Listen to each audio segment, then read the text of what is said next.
Général Invel. Oui, Seigneur Zeref? Nous avons besoin de recruter les Spriggan pour vaincre Fairy Tail. À vos ordres, Seigneur Zeref. Puis-je vous demander quel type de profil recherchez-vous pour les Spriggan? Voyons, pour vaincre un abruti enflammé, une blonde incapable, un exhibitionniste et une héroïne de fanfiction, nous aurons besoin d'un homme sable arrogant qui remplira le rôle du méchant faible et vaniteux, un cyborg alchimiste assez con pour tirer sur un Dragon Slayer de foudre avec un canon électrique, et une déesse du temps qui préfère déshabiller ses adversaires plutôt que de les tuer. Très bien, Seigneur Zeref. Quoi d'autre? Voyons. Ah oui, tiens, et rajoutez un assassin chauve avec un menton énorme et un pull à col roulé. Vous êtes sûr? Oui, attendez, Général. J'ai encore une meilleure idée. Il faudra qu'il ait une magie bien cheatée, mais qu'il ne l'utilise que pour mater des nanas à poil, tout en devant fermer les yeux, parce qu'il est lui-même trop public. En fermant les yeux? Mais elle va perdre.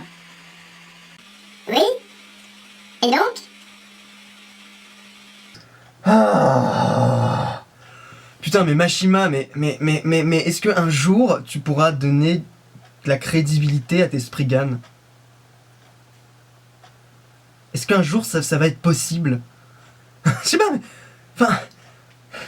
Je veux dire, des fois que tu les rendes moins importants, que tu les tournes en ridicule, malgré toi. Ok. Mais là, c'est juste. Bah, c'est mauvais, quoi. C'est mauvais, c'est pas bien, c'est pas bon. Putain, Fairy Tail en ce moment, ça vole pas haut. Hein. Franchement, bon, allez, passons à la review. Au début, franchement, je l'ai trouvé badass. Malgré sa tête d'enfoiré,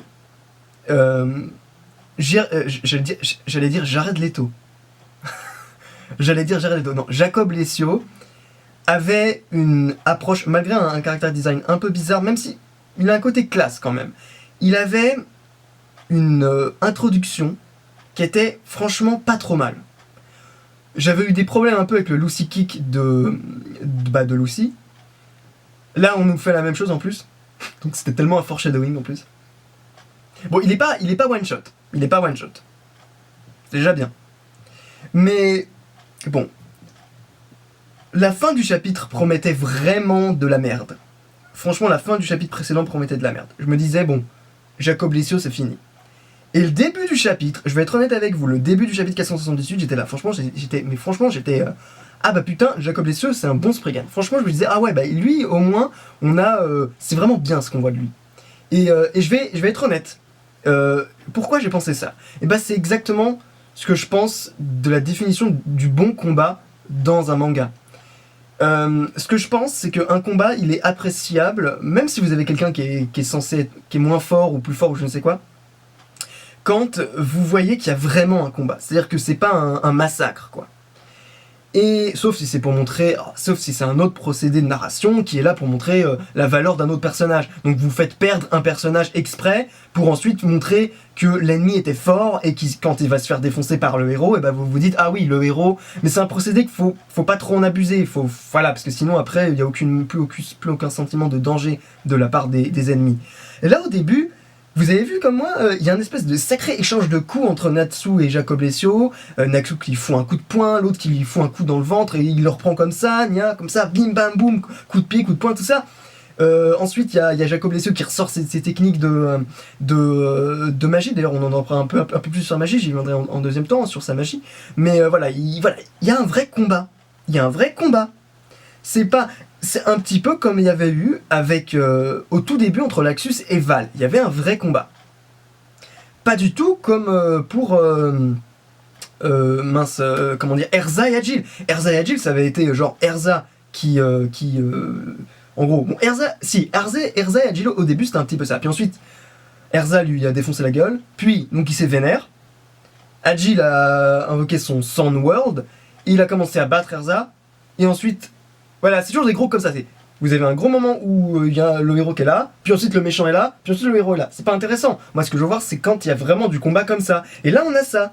Pareil, Laxus Val, à un moment, on a eu ça. Puis ensuite, Laxus a commencé à se faire défoncer par Val, et puis ensuite, Val a commencé à se faire défoncer par Laxus très rapidement. Et on n'a pas senti la tension. Là, tu vois, je sens la tension. Vous voyez, pardon. Je sens la tension quand je vois Jacob, les petits échanges entre Jacob et Natsu. Ça, c'était vraiment bien. Mais Mais à la fin, c'est juste horrible. C'est que le traitement qu'en fait Mashima est juste horrible. Juste avant de passer à ça, j'aimerais juste évoquer le pouvoir de Jacob. On en voit un peu plus sur le pouvoir de Jacob.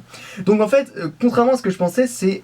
Bon, alors ça reste de la magie spatiale, mais c'est pas une magie dimensionnelle. C'est-à-dire que c'est pas une magie où il peut transporter les gens d'un plan à un autre. Mais là, par contre, alors, a priori, parce que moi je vois des incohérences, mais a priori, sa magie, c'est une magie de... Comment dire, visuel. C'est-à-dire qu'il peut voir les choses, donc un côté perceptif, mais aussi il peut, rendre les choses invisibles ou visibles. Mais il y a quand même des choses qui sont un petit peu bizarres. Donc ça explique peut-être aussi le fait... Alors, il peut voir mes vis, ok. Magie visuelle, magie de la vision, ok. Il peut rendre invisibles les gens, ok. Il peut rendre invisible, sans doute il a un pistolet je pense. Il peut rendre invisible les balles, parce qu'on le voyait faire ça à un moment et je pense que c'est un peu ça. Il doit dissimuler, un peu comme Absalom le faisait dans One Piece. Enfin c'est ce que je crois. Bon, ok d'accord. En plus, alors, non d'ailleurs c'est peut-être des kunai. C'est peut-être ses couteaux. Oui c'est peut-être ça d'ailleurs. Peut-être plus qu'un pistolet. Et du coup il les tiendrait... il les tiendrait comme ça, vous voyez. C'est un faux. Hein. Il les tiendrait comme ça, il les lancerait, et du coup on aurait l'impression d'un pistolet. C'est ça que je pense, c'est peut-être ça d'ailleurs, oui. Mais il y a un truc qui n'est pas expliqué. Comment ça se fait qu'il arrive à toucher Mavis, qu'il arrive à la voir, ok, mais qu'il arrive à la toucher, ça je comprends pas. Deuxième chose, comment ça se fait que les mecs de Fairy Tail qui, alors, seraient invisibles, comment ça se fait qu'ils ne peuvent pas agir? Pourquoi Makarov peut pas agir? Alors que techniquement il serait juste invisible. Et troisième chose, pourquoi on a l'impression que Jacob transplane d'une dimension à l'autre et se téléporte, alors qu'en fait non, apparemment il se rend juste invisible. À un moment, vous voyez, on a l'impression qu'il se téléporte. Donc ça veut dire qu'il doit aller très très rapidement. C'est peut-être ça, hein, il se rend invisible, il va super rapidement. Donc à la base, je pensais que c'était une magie dimensionnelle, non c'est plus une magie de la vision, ok, pourquoi pas, mais je trouve qu'il y a quand même des petites incohérences. Bon. Troisième point donc, évidemment, pourquoi le chapitre est mauvais, dégueulasse, horrible. C'est quoi ce traitement de tes méchants, Mashima? Je veux dire, putain, mais c'est le pire, c'est le pire, mais vraiment c'est le pire là. Pas tant le pire des Spriggan, mais le pire traitement que t'aies pu faire d'un Spriggan, Mashima. Déjà, le fait que... alors déjà, j'ai halluciné, le fanservice le plus inutile qu'on ait jamais eu, mais sérieusement, mec, t'es un Spriggan, tu maîtrises Natsu, la torture que tu lui fais, c'est juste montrer Lucy à poil. Mais what? Ça n'a aucun sens. De la part d'un personnage qui semblait sérieux et déterminé et prudent, ça n'a aucun putain de sens. Alors après, ça s'explique. Le gars, tu le tournes en comique relief. Et ça n'a plus aucun intérêt. Mais tu le détruis. C'est simple, tu l'as détruit, c'est fini. Et du coup, je m'adresse à vous comme si je parlais à Mashima. C'est bizarre, mais j'ai besoin de ça pour voilà, bien prononcer mes idées. Je trouve que là, voilà, ce chapitre, ce Spriggan, c'était juste l'occasion de faire du fanservice, de faire de l'humour, et de rendre Natsu et Lucy badass. Et moi, pour moi, je trouve que c'est juste du massacre de méchants, c'est tout, voilà, y a rien à dire. Bon, après, le gars, il est encore vivant, il a peut-être encore un moyen de se réhabiliter, mais pour moi, c'est presque fini. Genre, le fait que le mec, il puisse pas regarder Lucy parce qu'elle est à poil, et lui-même, il fait ça... Déjà, la torture, elle est complètement conne. Elle est complètement conne. Je veux dire, franchement, un ennemi qui pense ça, qui croit vraiment que ça va infliger des dégâts à l'ennemi, mais c'est complètement ridicule. Et deuxième chose, le mec, il peut pas regarder Lucy parce qu'elle est à poil. C'est complètement ridicule. Et puis ce fanservice inutile, non, vraiment, ça m'a... Franchement, là, je vais vous dire, hein, franchement, cet arc, je trouve qu'il est mauvais de plus en plus, quoi. De plus en plus, il est mauvais. Putain, on nous faisait croire que les Spriggan étaient badass, c'est juste des cons. Quel des Spriggan vous avez eu l'impression qu'il était badass? Agile, on savait tout de suite qu'il allait pas être badass, il était arrogant, il était tombé dans le cliché de l'arrogance, mais vraiment trop excessive. Val, il était badass, jusqu'au moment où il a oublié, non mais quel con, enfin c'est quoi cette machine qui oublie les choses? Di Maria, elle a absolument jamais posé problème dans l'histoire, je veux dire, dans les passages, dans les chapitres, on la voyait, elle posait problème, mais à chaque fois on savait que dans la narration, bah, on allait gagner, parce qu'à la fin de chaque chapitre, on avait soit Ultia qui revenait, ou soit Ultia qui disait ouais, j'ai une technique pour toi, donc on se disait ah bah forcément, c'est une solution.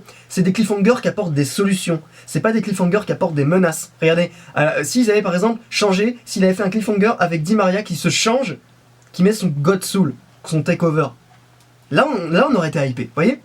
Donc voilà. Et même donc God Serena. God Serena, putain, j'espère qu'il va revenir.